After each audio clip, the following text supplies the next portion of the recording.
ইতিমধ্যে কিন্তু সরকার আধার কার্ড আপডেটের সময়সীমা 1 বছর বাড়িয়ে দিয়েছে। আর এই আধার কার্ড আপডেট কিন্তু সবাইকে করাতে হবে না। কাদের আধার কার্ড আপডেট করাতে হবে, কাদের আধার কার্ড আপডেট করাতে হবে না, কি করে বুঝবেন, আজকের এই ভিডিওতে আমি সেটা নিয়ে বিস্তারিত আলোচনা করব। তো ভিডিওটা শেষ পর্যন্ত দেখবেন। চলুন ভিডিওটা শুরু করা যাক।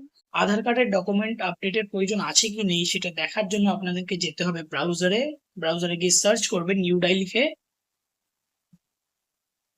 তারপর এখানে ল্যাঙ্গুয়েজ চুজ করে নেবেন, আর এখানে 3টে দাগ দেখতে পাচ্ছেন, এখানে ক্লিক করবেন। ক্লিক করার পরে মাই আধার, তার নিচে আধার সার্ভিসেস, এখানে ক্লিক করবেন।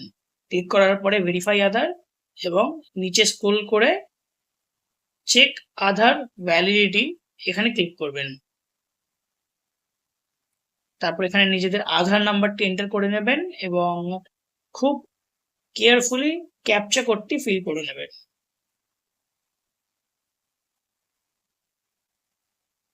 ক্যাপচা কোডটি ফিল করে এখানে প্রসিড বাটনে ক্লিক করবেন। এখানে নিচে দেখতে পাচ্ছেন this Aadhaar number requires document update.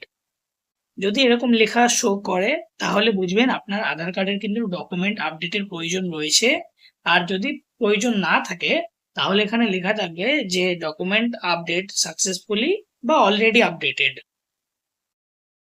তো দেখলেন তো কিভাবে খুব সহজে আপনারা বাড়িতে বসে আপনাদের আধার কার্ড আপডেট করাতে হবে কি হবে না সেটা চেক করে নিতে পারবেন। আর এরকমই টেক রিলেটেড ভিডিওস ভালো লাগলে আমাকে ফলো করুন, আর ইউটিউব থেকে দেখে থাকলে চ্যানেলটিকে সাবস্ক্রাইব করে পাশে থাকা বেল আইকনটিতে ক্লিক করে অল করে দিন। দেখা হচ্ছে পরের ভিডিওতে।